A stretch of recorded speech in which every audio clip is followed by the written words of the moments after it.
नमस्कार, आप देख रहे हैं न्यूज़ 1 इंडिया और मैं हूं आपके साथ सपना शर्मा। बुलेटिन की शुरुआत देहरादून से आ रही खबर से करते हैं। भारी बारिश को देखते हुए सीएम धामी का निर्देश। सीएम धामी ने प्रदेशवासियों को अलर्ट रहने के निर्देश दे दिए हैं। बारिश को लेकर सभी डीएम और विभागों के कर्मचारी रहे अलर्ट। साथ ही साथ सीएम धामी ने यात्री और श्रद्धालुओं को सावधानी बरतने की अपील की है। राज्य में प्राकृतिक आपदाएं आने की संभावनाएं ज्यादा होती है, ये सीएम धामी ने कहा है। इसके साथ ही उन्होंने कहा कि सभी अधिकारी आपदा से बचाव और राहत के कार्यों में जुटे। उत्तराखंड में लगातार हो रही मूसलाधार बारिश को लेकर जहां एक और मौसम विभाग ने ऑरेंज अलर्ट जारी किया है, तो वहीं मुख्यमंत्री पुष्कर सिंह धामी ने लगातार हो रही बारिश को देखते हुए सभी जिला अधिकारियों और आपदा प्रबंधन विभाग को राहत और बचाव के लिए कड़े निर्देश दिए हैं। उन्होंने प्रदेश में आने वाले सभी तीर्थ यात्रियों से अनुरोध किया है कि मौसम विभाग की भविष्यवाणी के आधार पर ही अपनी यात्रा का कार्यक्रम तय करें। उन्होंने आगे कहा कि प्रदेश में इन दिनों कावड़ यात्रा भी अपने चरम पर है और कई पार्किंग और अन्य जगहों पर जल भराव की स्थिति बनी हुई है, जिसको देखते हुए प्रशासन उन जगहों पर सफाई व्यवस्था में जुटा हुआ है ताकि कावड़ यात्रा सही तरीके से संपन्न हो सके। इसके साथ ही मुख्यमंत्री ने सभी अधिकारियों को सख्त निर्देश दिया है कि आपदा के समय कभी भी और किसी भी कर्मचारी और अधिकारी की जरूरत महसूस हो सकती है, इसलिए कोई भी अपने मोबाइल फोन बंद ना करे ताकि समय पर लोगों को आपदा के समय मदद मिल सके।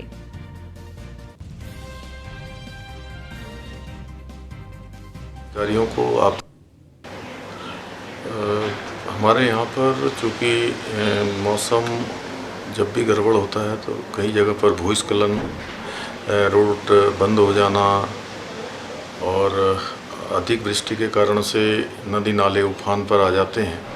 इसको देखते हुए सभी जिलाधिकारियों को, आपदा प्रबंधन विभाग को लगातार अलर्ट रहने के निर्देश दिए गए हैं और साथ ही जो हमारे यात्री हैं, श्रद्धालु हैं, उन सब से भी लगातार हम लोगों का अनुरोध रहेगा कि मौसम की जानकारी ठीक प्रकार से कर लें और मौसम विभाग की जानकारी के अनुसार आगे के अपने प्रोग्राम बनाएं। कावड़ यात्रा चल रही है, पार्किंग, आवास और जो हमारे ट्रैफिक की व्यवस्था है वहाँ भी काफ़ी जगह पर जल भराव है। उसके बावजूद जो भी व्यवस्थित तरीके से प्रशासन के लोग, पुलिस के लोग, आपदा प्रबंधन के लोग इस काम में लगे। स्वच्छता का भी विशेष ध्यान रखा जा रहा है, जिससे कि 15 तारीख तक कावड़ जब तक पूरी तरह से यहाँ से चली नहीं जाती है तब तक वहाँ भी विशेष रूप से निगरानी की जा रही है। वहीं काशीपुर के कुंडा थाना क्षेत्र के ग्राम मिक्सरवाला में तेज बारिश के दौरान एक मकान अचानक से भर कर गिर पड़ा, जिससे मकान में सो रहे पति पत्नी की मौके पर ही मौत हो गई। वहीं आपको बता दें कि उनकी 18 साल की नातिन गंभीर रूप से घायल हो गई है, जिसको हायर सेंटर भी रेफर कर दिया है, जहां उसका इलाज चल रहा है। घटना की सूचना मिलते ही काशीपुर तहसीलदार यूसुफ अली और पुलिस क्षेत्राधिकारी वंदना वर्मा भी मौके पर पहुंचकर सारे हालात का जायजा लिया।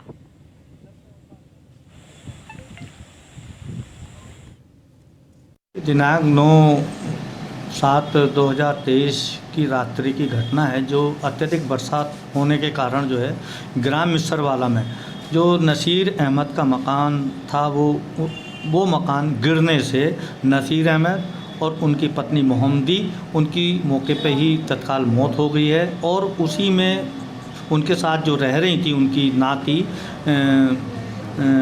मनतसा वो घायल हो गई हैं और घायल को तत्काल जो है मेरे द्वारा और जो इंस्पेक्टर थे कुंडा द्वारा जो है तत्काल राजकीय चिकित्सालय में उनको भर्ती कराया गया और जो दोनों की मृत्यु हो गई थी उनको जो है राजकीय चिकित्सालय में पीएम के लिए उसी समय भेज दिया गया था। और शासनादेश के तहत जो है जो भी धनराशि दे है वो जिलाधिकारी महोदय और जिलाधिकारी महोदय की स्वीकृति के उपरांत जो है पीड़ित परिवार को वितरित की जाए। रात जो है तेज़ बारिश की वजह से दीवार गिर गई पीछे वाली, फिर लिंटर गिरा है, लिंटर के नीचे दब के हमारे माता पिता की मौत हो गई और उसमें एक हमारी भांजी थी मनतसा, उसके जो है चोट लगी हुई है, वो अस्पताल में है। अभी कोई मदद नहीं मिली है हमें। विकासनगर से खबर है, जहां बारिश ने लोगों की मुश्किलों को बढ़ा दिया है। बारिश से जनजीवन प्रभावित होता नजर आ रहा है। बारिश ने लोगों को घर में कैद करने पर मजबूर कर दिया है। लोगों के व्यवसाय पर भी इसका असर पड़ता नजर आ रहा है। कर्मचारी लोग लगातार बारिश से परेशान हो रहे हैं। तो जिस तरीके से बारिश हो रही है और जगह जगह जल जमाव की स्थिति बनी हुई है, उसको देखते हुए लोग परेशान हो रहे हैं और यहाँ पर लोगों को घर में कैद होने पर मजबूर होना पड़ रहा है।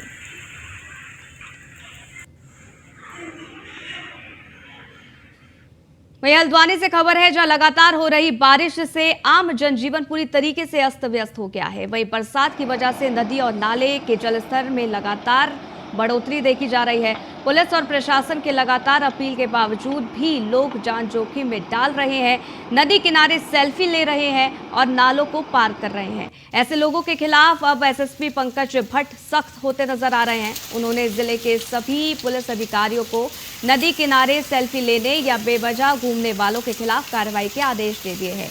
वहीं एसएसपी पंकज भट्ट का साफ तौर पर कहना है कि आपदा की दृष्टि से पुलिस पूरी तरीके से मुस्तैद है। एसडीआरएफ को भी अलर्ट मोड पर रखा गया है। पूर्व में लगातार पुलिस द्वारा जो है जागरूक किया गया है, सोशल मीडिया के माध्यम से, अखबारों के माध्यम से लगातार लोगों से आपका जो है गाड़ियों के माध्यम से भी अनाउंस किया जा रहा है। और उसके बाद भी देखा जा रहा है कि कतिपय लोग जो है वहाँ पे जाकर के अपनी फ़ोटो खिंचवा रहे हैं। तो इसमें पुलिस निश्चित रूप से आगे इसमें जो है कार्रवाइयाँ करेगी, क्योंकि इतनी बार लोगों को लगातार बताने के बावजूद जो ऐसे अनावश्यक रूप से जो है ऐसे पॉइंट्स पे जाकर के जान जोखिम में डाल रहे हैं, उनके खिलाफ कड़ी कार्रवाई की जाएगी। इसके अलावा आज मौसम साफ़ है, थोड़ी देर के लिए बवाली रोड आपका उसमें मलबा आया था, जिसको त्वरित कार्रवाई करते हुए पुलिस और प्रशासन द्वारा तत्काल खोल दिया गया। वहीं हरिद्वार में देश की सबसे बड़ी कांवड़ यात्रा में गंगाजल भरने आए कांवड़ियों के स्वागत के लिए मुख्यमंत्री पुष्कर सिंह धामी धर्मनगरी हरिद्वार पहुंचे, जहां उन्होंने कांवड़ियों के पांव धोकर उन्हें गंगाजल भेंट किया। इसके साथ ही मुख्यमंत्री पुष्कर सिंह धामी ने वृक्षारोपण भी किया और पुलिस प्रशासन द्वारा बनाए गए सेल्फी पॉइंट पर फोटो भी खिंचवाई।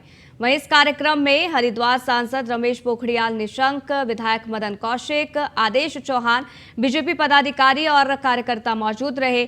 मुख्यमंत्री पुष्कर सिंह धामी का साफ तौर पर कहना है कि कांवड़ यात्रा में देश भर के शिव भक्त कांवड़िए उत्तराखंड में गंगा जल लेने आ रहे हैं।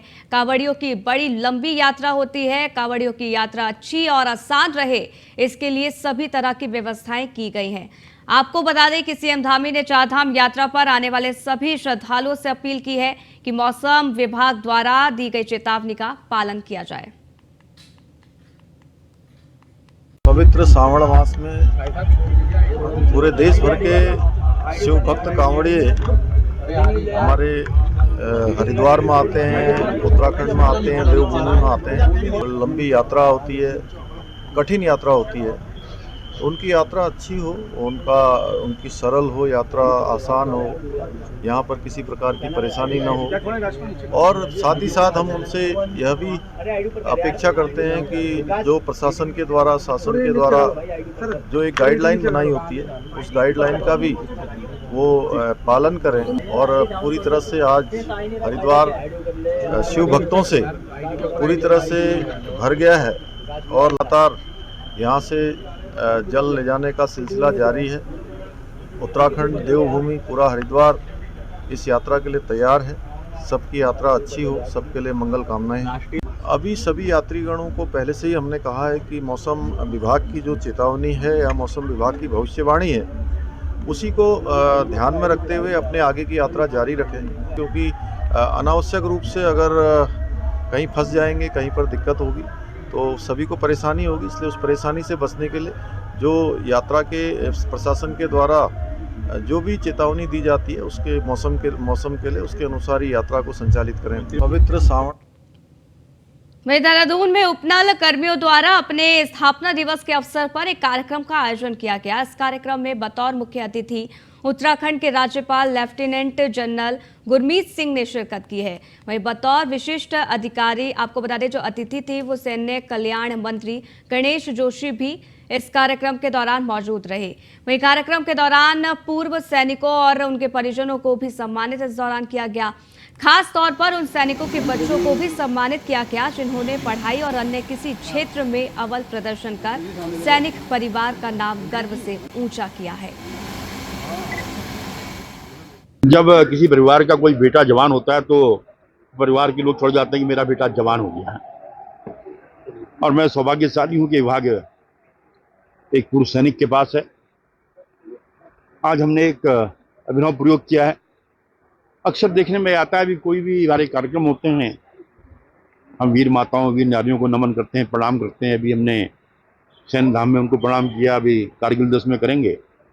तो मैंने अपने बोर्ड ऑफ डायरेक्टर्स के प्रेसिडेंट जनरल सब्रवाल एमडी उनको कहा कि कुछ कार्य करें कि हमारे जो बच्चे हैं, हमारे परिवारों के जो विभिन्न क्षेत्रों में गणित काम, शिक्षा के क्षेत्र में, कला के क्षेत्र में, साहित्य के क्षेत्र में, खेल के क्षेत्र में जो आगे जा रहे हैं, ऐसे बच्चों को हमने सम्मानित किया। जब किसी स्थापना दिवस के अवसर के ऊपर में तमाम उत्तराखंड के जो सैनिक हैं, सैनिक परिवार हैं और हमारे बच्चे हैं, वो सब यहाँ इकट्ठे हुए।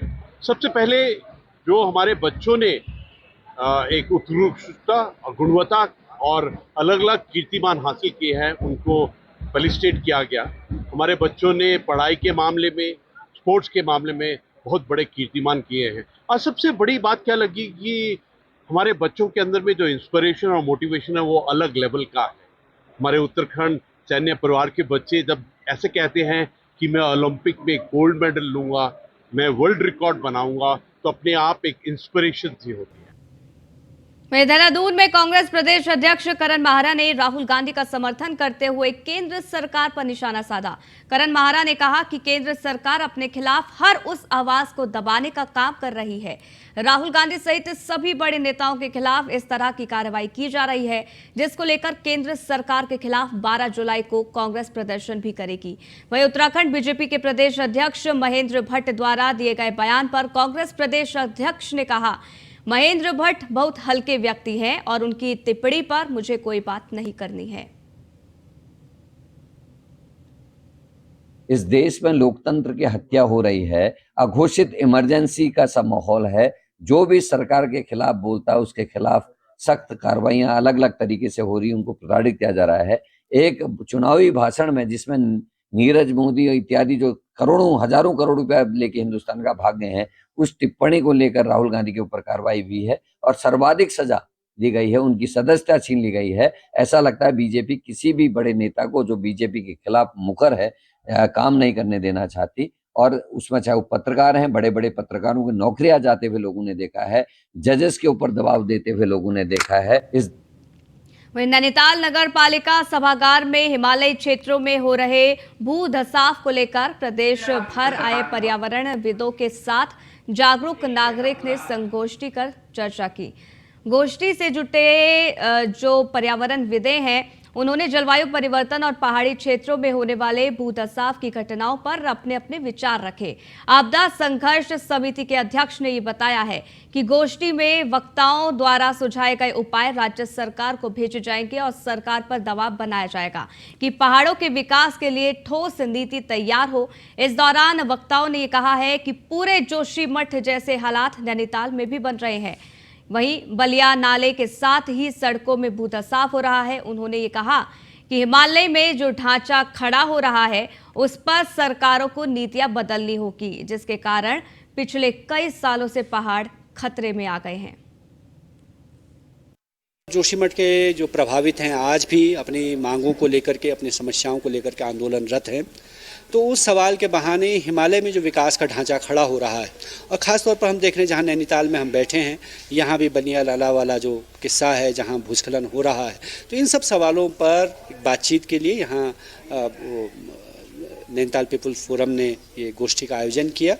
और इस बातचीत के ज़रिए हम चाहते हैं कि हिमालय में जिस तरह का विकास हो रहा है, जिससे वहाँ के लोग प्रभावित हो रहे हैं, वहाँ का पर्यावरण, वहाँ की पारिस्थितिकी प्रभावित हो रही है, इस पर बात हो, सरकारों पर दबाव बने नीतियाँ बदलने के लिए। क्योंकि जो लोग लालच पर आधारित पूरा जो नीति बन रही है, ये हिमालय के लिए घातक है। जोशीमठ के हरिद्वार में इन दिनों मेघ जमकर बरस रहे हैं। एक और झमाझम बारिश तो दूसरी ओर भोले बाबा के भक्तों की भारी भीड़ देखने को मिल रही है। वहीं एसएसपी हरिद्वार अजय सिंह ने खुद हाईवे का निरीक्षण किया है। भारी बारिश के बीच जगह जगह पर बने हुए चेक पॉइंट्स पर जाकर उन्होंने धरातल पर सारी व्यवस्थाओं को परखा। साथ ही हाईवे पर जगह जगह गलत तरीके से खड़े किए गए वाहनों को भी लेकर उन्होंने नाराजगी जताई है। उन्होंने कहा कि बहुत दूर दूर से भोले के भक्त पैदल यहां पहुंच रहे हैं। वहीं भक्तों को वापसी में हाईवे किनारे खड़े वाहनों के कारण दिक्कतों का सामना करना पड़ता है। ऐसे में उन्होंने सभी अधिकारियों को ऐसे वाहनों के खिलाफ कार्रवाई की निर्देश दिया है। चूँकि अब डाक टावर की गाड़ियाँ निकलना शुरू हो गई, इसमें बहुत सारे ऐसे गाड़ियाँ हैं जो हाईवे पर किनारे खड़ी कर दे रहे हैं, 2 दिन तक खड़ी रखते हैं। इसलिए उनको आगे बढ़ाया जा रहा है, जिससे कि जब हमारा एग्जिट होगा 11 तारीख से दोनों वजह से, तो कहीं कोई दिक्कत ना है। तो इसीलिए उन लोगों को पूरा देखा भी जा रहा है, मौके पर कहाँ कहीं कोई गाड़ियाँ तो नहीं खड़ी हैं, और साथ ही साथ स्टाफ को भी ब्रीफ किया जा रहा है। तो ये तैयारी 11 तारीख से जो भारी संख्या में डाक टावर की गाड़ियाँ निकलेंगी, उस एग्जिट को कराने के लिए हमारा रूट क्लियर है, इसीलिए पूरा भ्रमण किया जा रहा है। हाईवे के किनारे जो 2-3 दिन से लोग खड़ी करके यहीं पर यातायात बाधित ना हो, इसीलिए वो व्यवस्था देखी जा रही है, उनको समझाया भी जा रहा है, उनको आगे बढ़ाया जा रहा है, जिससे हमारा 11 तारीख से मैंने बताया कि हमारा जो क्लियरेंस रहे यहाँ पर यातायात का।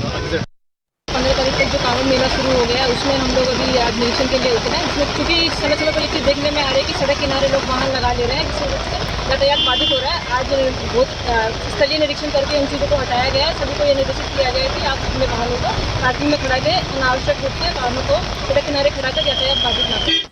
देहरादून में कृषि मंत्री गणेश जोशी ने नागल हटनाला पेयजल योजना का शिलान्यास किया, जिससे नागल क्षेत्रवासियों को भविष्य में पानी की समस्या से राहत मिलेगी। गौरतलब है कि इस पेयजल योजना में 4 करोड़ रुपए की लागत से ट्यूबवेल का निर्माण भी होने जा रहा है। बता दें कि इस ट्यूबवेल से तकरीबन 3000 लोगों को पानी मुहैया कराया जाएगा। मंत्री गणेश जोशी ने इस पेयजल योजना को धरातल पर उतारने के लिए खास तौर से प्रधानमंत्री मोदी और प्रदेश के मुख्यमंत्री पुष्कर सिंह धामी को इसका श्रेय दिया है। इस दौरान मंत्री गणेश जोशी ने कहा कि मसूरी विधानसभा में पेयजल योजना का लोकार्पण मुख्यमंत्री पुष्कर सिंह धामी और राज्यसभा सांसद अनिल बलूनी द्वारा होगा। आज 4 करोड़ की लागत से ट्यूबवेल का निर्माण यहाँ पर हो रहा है, जिससे लगभग यहाँ की 2.5 से 3 हज़ार की आबादी को पानी मिलेगा। क्योंकि आज देश के प्रधानमंत्री नरेंद्र मोदी जी का जो सपना है हर घर नल हर घर जल, वो साकार होगा। क्योंकि पानी ऐसी चीज है, एक व्यक्ति बिना टूटी हुई सड़कों भी चल सकता है, बिना बिजली के रह सकता है, लेकिन सुबह से शाम तक दैनिक क्रिया से लेकर शाम तक अगर पानी न हो तो गुजारा नहीं है। और इस अवसर पर मैं देश के प्रधानमंत्री जी का और अपने मुख्यमंत्री पुष्कर सिंह धामी जी का, कि जिनकी घोषणा के क्रम में विभाग भी उनके पास ये कार्यक्रम हुआ है। आज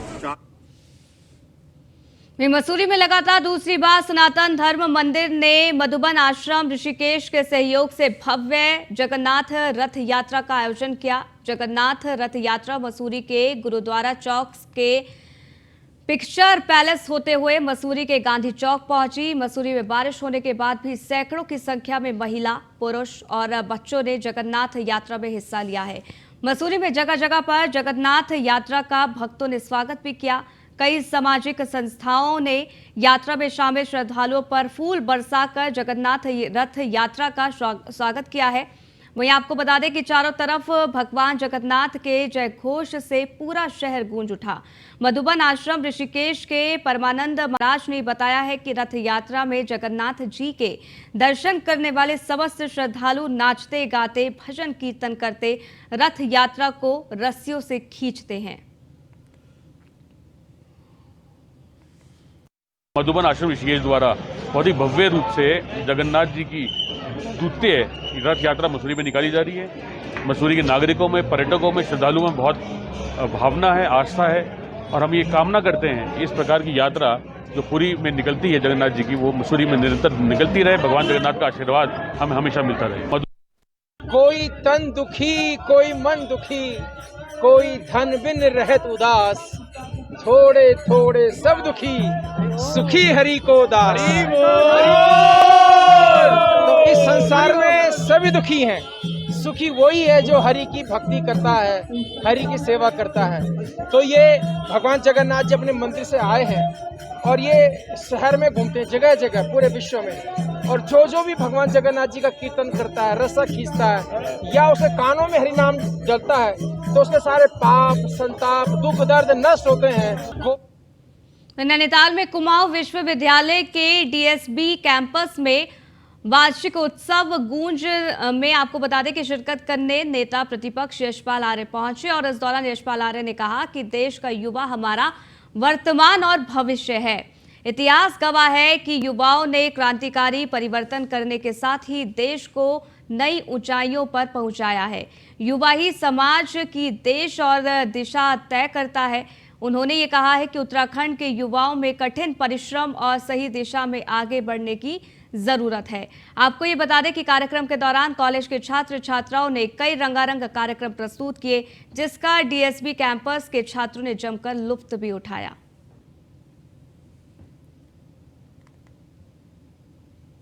तो हमारा भविष्य भी है, वर्तमान भी है और हमेशा युवाओं ने क्रांतिकारी परिवर्तन किए हैं, समाज को बदला है, देश को बदला है और आज जरूरत भी है नौजवानों को आगे आने की और एक सही दिशा चुनने की। कठिन हो सकता है, रास्ता कठिन हो सकता है, लेकिन अगर हमारे युवाओं के मन में एक संकल्प है, एक लक्ष्य है, एक गोल है, तो निश्चित रूप से सफलता उनके कदम चूमेगी। और आज मैं यहाँ पर वार्षिक समारोह में आया हूँ, तो मुझे यहाँ पर आकर नौजवानों में जो ऊर्जा देखी है, जो उमंग देखा है, जो उत्साह देखा है, बहुत सुखद लगा है। तो हमारा भविष्य भी है, वर्तमान भी है। नैनीताल पहुंचे नेता प्रतिपक्ष यशपाल आर्य ने राज्य सरकार पर निशाना साधते हुए कहा है कि बीजेपी सरकार ने प्रदेश को खनन माफियाओं के सुपुर्द कर दिया है। सरकार का इन पर कोई नियंत्रण नहीं है। वहीं उन्होंने कहा कि खनन माफियाओं को राजनीतिक संरक्षण मिल रहा है, जिसके चलते खनन माफिया बेखौफ नजर आ रहे हैं। उन्होंने बीजेपी सरकार पर तंज कसते हुए ये भी कहा कि सरकार ने इन्वेस्टर्स मीट के नाम पर करोड़ों खर्च कर दिए, लेकिन नतीजा शून्य निकला। खनन माफिया हर जगह घुसपैठ बनाए चुके हैं और कोई नियंत्रण नहीं है, कोई डर नहीं है। अपराधी बेखौफ हैं, खनन माफिया बेखौफ हैं और उनको कहीं न कहीं राजनीतिक संरक्षण है, जिसकी वजह से वो बेखौफ है। क्या नतीजा है? 2.5 लाख लोगों को, 2 लाख लोगों को रोजगार देने की बात कही थी। कितने उद्योग लगे? उद्योग पलायन कर रहे हैं और ये जो हो रहा है, उद्योगपतियों को बुलावा दिया जा रहा है, आमंत्रण दिया जा रहा है, करोड़ों रुपया खर्च हो रहा है, नतीजा जीरो और सिर्फ यह है कि लफाजी है, बयानबाजी है। तो इस बुलेटिन में फिलहाल के लिए बस